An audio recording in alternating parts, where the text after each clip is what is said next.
Everyone, मैं हूं प्रगति और स्वागत करती हूं आप सभी का अपने YouTube चैनल बैंकिंग विद प्रगति पर। इस सेशन में हम करंट अफेयर्स को हैंड रिटन नोट्स के थ्रू पढ़ेंगे। यहां मैं आपको करंट अफेयर्स को बहुत ही इजी एंड डिटेल्ड वे में एक्सप्लेन करने वाली हूं। तो आइए आज हम पढ़ते हैं 3 मई 2024 का complete current affairs.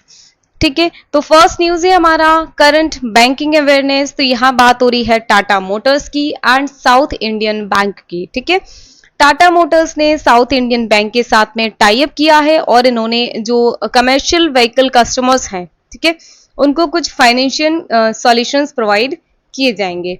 South India bank की बात करें 1929 में बना था ये, और इसका हेडक्वार्टर है त्रिशूर केरला में, एंड इसके एमडी एंड सीईओ हैं पीआर शेषाद्री। इसका टैगलाइन है एक्सपीरियंस नेक्स्ट जनरेशन बैंकिंग। अगला न्यूज है हमारा आरबीआई ने टॉक चॉस टेक्नोलॉजीज प्राइवेट लिमिटेड को बोल दिया है कि अब से आप, ठीक है, आप 45 दिन के अंदर अंदर आपसे बोला है कि आप ना ही प्रीपेड इंस्ट्रूमेंट की तरह काम कर सकते हैं, उसके ऑपरेशंस आपके लिए बिल्कुल भी बंद हो चुके हैं फिलहाल के लिए, और ना ही कोई आप वॉलेट इशू कर सकते हैं। ठीक है, तो ये कौन से एक्ट के थ्रू बोला गया है? Under payment and settlement systems act 2007 के तहत। अगला न्यूज है हमारा फिनटेक कंपनी है क्रेड। ठीक है, इन्होंने एक सर्विस स्टार्ट की है offline UPI based scan and पे सर्विस। ठीक है, इसके थ्रू क्या होगा, बेसिकली जो यूजर्स हैं वो क्यूआर कोड को स्कैन कर सकते हैं। ठीक है, वो डायरेक्टली अपने बैंक अकाउंट से पेमेंट उनका हो जाएगा। क्रेड जो है वो 2018 में बना था एंड इसका हेडक्वार्टर है बैंगलोर कर्नाटका में। इसके एमडी एंड सीईओ है कुणाल शाह। अगला हम पढ़ते हैं नेशनल अफेयर्स। तो यहाँ पे बात हो रही है इंडस्ट्री के एस्टिमेट्स के हिसाब से करंटली 3000 ड्रोन्स एग्रीकल्चर सेक्टर में यूज हो रहे हैं। ठीक है, एंड ये जो नंबर है ये 7000 तक पहुंच सकता है बाई फिस्कल 25। इसमें जो बेसिकली जो ड्रोन यूज करे जा रहे हैं एग्रीकल्चर पर्पज के लिए, इससे क्या रहता है कि जो पानी का यूसेज है वो 70% तक पानी बच जाता है। एंड दूसरा जो फर्टिलाइजर का एप्लीकेशन है, फर्टिलाइजर बेसिकली 20 से 30% इसका। अगला न्यूज है हमारा इंटरनेशनल अफेयर्स। तो यहाँ पे हम बात कर रहे हैं श्रीलंका ने बोला है कि जो इंपोर्ट रेस्ट्रिक्शंस हैं कि हम ये वाली चीज इंपोर्ट नहीं करेंगे या कुछ चीजों को इंपोर्ट करेंगे। ठीक है, तो उस पर कुछ पार्शली रेस्ट्रिक्शंस लगा दिए हैं। तो जो हैवी व्हीकल्स हैं हम उनको तो इंपोर्ट करेंगे। ठीक है, श्रीलंका ने क्या बोला है कि जो हैवी व्हीकल्स हैं जैसे बसेस हो गई, ट्रक्स हो गए या टैंकर्स हो गए, हम उनको इंपोर्ट करने के लिए प्रॉपर रेडी हैं। बाकी जो पैसेंजर व्हीकल्स हैं जैसे कार्स वगैरह हैं तो हम उन पे अभी भी रेस्ट्रिक्शंस लगा रहे हैं। श्रीलंका की बात करें तो कैपिटल है श्री जयावर्धनेपुरा कोटे एंड करेंसी है श्रीलंकन रुपी एंड प्रेसिडेंट है इसके Ranil Wickremesinghe and prime minister है दिनेश गुणावर्धना। अगला न्यूज है हमारा लेटेस्ट अपॉइंटमेंट। तो यहाँ बात हो रही है कृष्णा एम एल्ला, ये बने हैं president of Indian vaccine manufacturers association. ठीक है, ये एक ऑर्गेनाइजेशन है इंडियन वैक्सीन मैन्युफैक्चर एसोसिएशन, इसके प्रेसिडेंट बने हैं। किसको रिप्लेस करेंगे? आधार सी पूनावाला को। एंड ये जो कृष्णा एम एल्ला हैं ये भारत बायोटेक के को फाउंडर हैं। अगला न्यूज है हमारा जस्टिस दिनेश कुमार, ये रिटायर्ड जस्टिस हैं। ठीक है, ये बने हैं presiding officer of the securities appellate tribunal. ठीक है, प्रिसाइडिंग ऑफिसर बेसिकली चेयरपर्सन ही होता है, तो ये बने हैं 4 साल के लिए। एंड दूसरा धीरज भटनागर, ये बने हैं ट्रिब्यूनल के लिए टेक्निकल मेंबर 4 साल के लिए। कब तक के लिए बने हैं? जब तक ये 67 ईयर्स के नहीं हो जाते। अगला हम बढ़ते हैं कौन कौन से एग्रीमेंट्स एंड डील साइन हुई हैं। तो यहाँ बात हो रही है एनएचपीसी लिमिटेड की एंड मेसर्स ओशियन सन की। ठीक है, ये लोग क्या करेंगे, ये जो ओशियन सन का फ्लोटिंग सोलर एनर्जी टेक्नोलॉजी है, ठीक है, जो कि फोटोवोल्टिक पैनल्स पे काम करता है, उसके एरिया में ये दोनों साथ में मिलके काम करेंगे।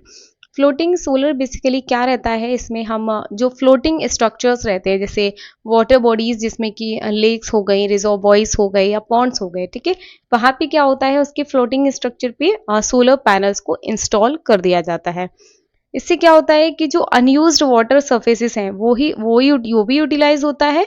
बाकी जो सोलर पैनल्स हैं उनकी इफिशियंसी भी इंप्रूव होती है, वाटर के कूलिंग इफेक्ट की वजह से उसकी इफिशियंसी भी अच्छी हो जाती है। NHPC लिमिटेड की बात करें तो 1975 में बना था। इसका हेडक्वार्टर फरीदाबाद हरियाणा में है एंड इसकी चेयरमैन एंड मैनेजिंग डायरेक्टर हैं राजीव कुमार बिश्नोई। मैसर्स ओशियन सन जो है ये एक नॉर्वे की कंपनी है। न्यूज़ है हमारा इंडिया का Bharat 6G Alliance and Europe का इंडस्ट्री एलियांस 6G दोनों ने टाई अप किया है जिससे कि 6G टेक्नोलॉजी को बढ़ावा दिया जा सके, उसको फॉस्टर करने के लिए इन्होंने टाई अप किया है इंडिया एंड यूरोप में। अगला हम पढ़ते हैं डिफेंस एक्टिविटीज। तो यहाँ पे DRDO defence research development organisation की बात हो रही है। तो DRDO ने फ्लाइट टेस्ट किया है स्मार्ट सिस्टम का from doctor APJ Abdul Kalam island off the coast of Orissa. ठीक है, उड़ीसा से इन्होंने डॉक्टर अब्दुल कलाम आइलैंड है वहां से इन्होंने फ्लाइट टेस्ट किया है। स्मार्ट सिस्टम बेसिकली इसका फुल फॉर्म है supersonic missile assisted release of torpedo. जो स्मार्ट सिस्टम है बेसिकली इसमें क्या रहता है, डेटा के बेस पे ये जो जितनी भी कॉम्प्लेक्स इन्वायरमेंटल सिचुएशन रहती है उसको ये डिस्क्राइब करता है, उसको डायग्नोज करता है।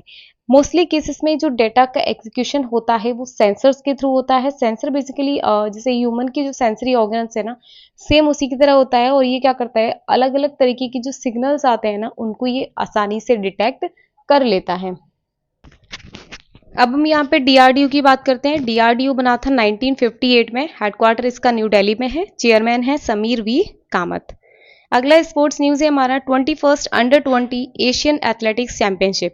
ठीक है, तो यहाँ पे क्या हुआ है, इंडिया ने 7 गोल्ड जीते हैं, 11 सिल्वर एंड 11 ब्रॉन्ज। ये जो एशियन एथलेटिक्स चैंपियनशिप है अंडर-20 की, ये दुबई में हुई थी UAE में। ठीक है, और यहाँ पे टोटल 60 इंडियन एथलीट्स ने पार्टिसिपेट किया था जिसमें थे 31 तो मेल थे एंड 29 वीमेन थी। फर्स्ट रैंक आई है वो चाइना की आई है। चाइना ने 16 गोल्ड जीते हैं, 10 सिल्वर जीते हैं और 3 ब्रॉन्ज जीते हैं। एशियन अंडर-20 एथलेटिक्स के विनर्स कौन हैं? इंडिया से, इंडिया की बात कर रहे हैं हम। इंडिया से हैं दीपांशु शर्मा। दीपांशु शर्मा ने कौन सी इवेंट जीता है? मेंस का जेवलिन थ्रो। ठीक है, हर्षित कुमार ने जीता है मेंस का हैमर थ्रो। अनुराग सिंह कालेर ये मेंस का शॉटपुट जीते हैं। एकता दे ये जीती हैं वीमेंस 300 मीटर स्टीपल केस। अगले हैं पवाना नागराज, ये वीमेंस का लॉन्ग जंप जीते हैं। रणवीर कुमार सिंह ये जीते हैं मेंस का 3000 metre steeplechase. Anushka Dattari Kumbhar, Kanishka Tina Maria, Sai Sangeeta and Chandramol Sabu इन्होंने जीता है वीमेंस का 4x400 मीटर रिले। अंडर-20 अगर हम बात करें एशियन लेवल पे तो फर्स्ट रैंक आई है चाइना की। चाइना ने टोटल 16 गोल्ड जीते हैं, 10 सिल्वर जीते हैं, 3 ब्रॉन्ज एंड टोटल 29 मेडल्स इन्होंने जीते हैं। सेकंड नंबर पे इंडिया है। इंडिया ने टोटल 29 मेडल जीते हैं, दोनों ने ही 29 जीते हैं बट चाइना ने गोल्ड ज़्यादा जीते हैं। ठीक है, थर्ड नंबर पे जापान है। जापान ने 19 मेडल्स जीते हैं टोटल। फोर्थ नंबर पे उज्बेकिस्तान है। उज्बेकिस्तान ने 7 मेडल जीते हैं। फिफ्थ पे है कतर। कतर ने 5 मेडल जीते हैं। अगला हम पढ़ते हैं अवार्ड्स एंड ओनर्स। तो यहाँ पे बात हो रही है स्टारटेक। ठीक है, स्टारटेक को टोटल 5 अवार्ड्स दिए गए हैं वर्ल्ड HRD कांग्रेस में।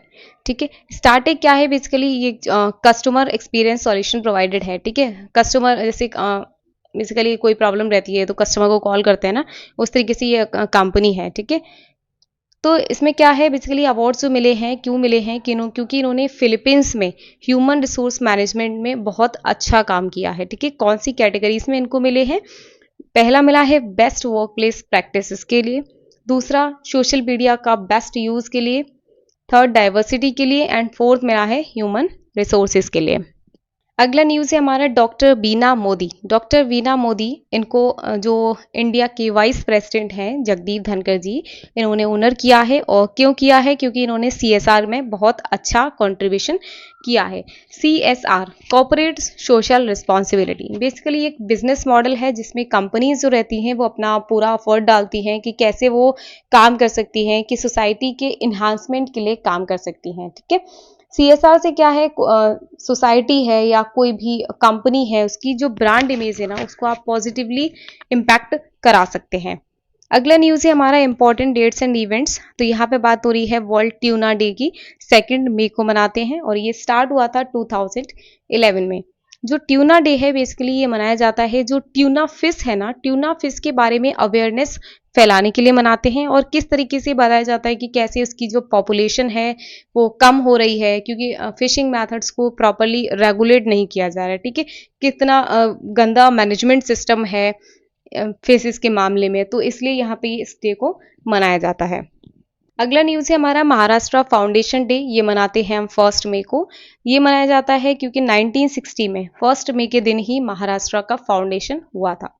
अगला न्यूज़ है हमारा आयुष्मान भारत दिवस। ये मनाते हैं 30 अप्रैल को एंड ये स्टार्ट किया गया था बाय प्रधानमंत्री मोदी इन 2018 में। बेसिकली ये जो स्टार्ट किया गया था आयुष्मान भारत योजना, ये इसका जो एम था बेसिकली ये था जो इकोनॉमिकली वीकर सेक्शंस है, इकोनॉमिकली जो डिसएडवांटेज है उनको कैसे प्रॉपर हेल्थ केयर दी जा सके। एंड इसके तहत इन्होंने कुछ आयुष्मान कार्ड्स भी निकाले थे जिसमें कि ये 5 लाख रुपए तक का फैमिली कवरेज देते हैं। ठीक है, secondary and tertiary hospitalisation care के लिए। यही हम सेशन को खत्म करते हैं। आज के लिए बस इतना ही। Thank you guys for attending the session. अगर आपको सेशन अच्छा लगा हो तो वीडियो को लाइक करें एंड मेरे चैनल को सब्सक्राइब करें। ऑल्सो बेल आइकन को प्रेस करें जिससे कि आने वाले क्लासेस की अपडेट्स आपसे मिस ना हो।